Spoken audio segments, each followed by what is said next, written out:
Happy Monday, everyone. This is the beginning of week 13, and now the semester is really running. So I have two things I'd like you to read this week. The first one is an academic writer tutorial through the APA website. So I don't need you to go through all of the tutorials, but I'd like you to go through a few of them.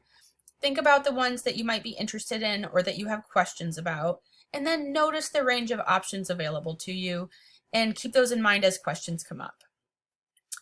Secondly, there's an open letter I'd like you to read. It won't take you long, and I hope you'll read it before class tomorrow. And I want you to pay special attention to the problem that the writer is addressing and then the writer's purpose for writing the essay. So as we have in the other projects, we're going to go through a small group workshop this week.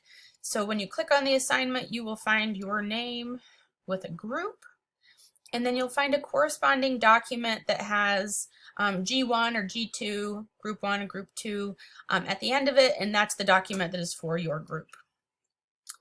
And then finally, later on this week, I have a noticing writing assignment where I'm asking you to notice important things about the research that you're reading for your paper. That's not showing up for us. There we go.